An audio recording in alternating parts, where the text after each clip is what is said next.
బిడ్డ గోపి, నీ బర్త్డే రోజు ఇలా మీ టీజర్ లాంచ్ చేయడం అది నా చేతుల మీదుగా చాలా హ్యాపీగా ఉంది.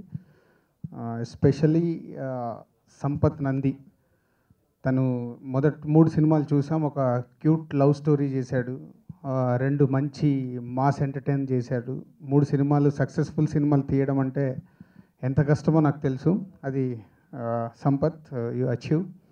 అండ్ ఇప్పుడు ఈ గౌతమ్ నంద టీజర్ యాక్చువల్ 15 days బ్యాకే నేను చూసినప్పుడే అనిపించింది. సో గోపిని చాలా కొత్తగా ప్రజెంట్ చేయడం అంటే గౌతమ్ నంద 2 క్యారెక్టర్లలో చూపించడం. సో గోపికి ఆల్రెడీ తను నెగిటివ్ రోల్స్ చేసినప్పుడే ఇరగ్గొడేశాడు, జయంలో కానీ వర్షంలో కానీ. సో తనకు అది పెద్ద కష్టమైందేం కాదు. సో హీరోగా తను సక్సెస్ఫుల్గా సినిమాలు చేస్తూ ఈ సినిమాలో 2 రోల్స్ చేయడం అనేది ఈ సినిమాకు చాలా నావెల్ పాయింట్ అని నేను అనుకుంటున్నాను. అంటే ఒక హీరో నెగిటివ్ రోల్ చేయాలంటే ఎస్పెషల్లీ మన తెలుగు ఫిలిం ఇండస్ట్రీలో భయపడతారు.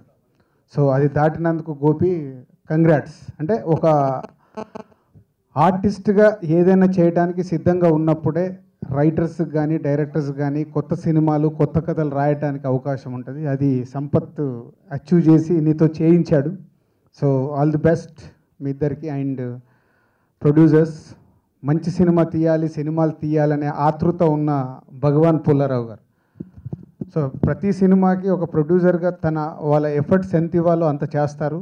సో ఆల్రెడీ టీజర్ చూస్తేనే తెలుస్తుంది, సంపత్ మా ప్రొడ్యూసర్లని బాగా పిండి మంచి సినిమా తీశాడు. సో ప్రొడ్యూసర్స్గా వాళ్ళు సపోర్ట్ చేశారు. So all the best Bhagavan Pullarao garu. And MLA, so already last సినిమాలోనే బన్నీ సినిమాలో సరైనలో ఒక అద్భుతమైన పర్ఫార్మెన్స్తో క్యాత్రినా జీతుందో తెలుసు.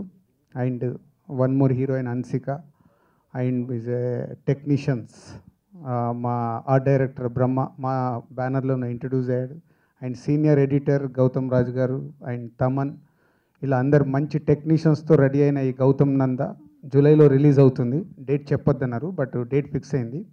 జూలైలో మన ముందుకు వస్తుంది. సో ఈ సినిమా సక్సెస్ కావాలని మనస్ఫూర్తిగా కోరుకుంటున్నాను. All the best.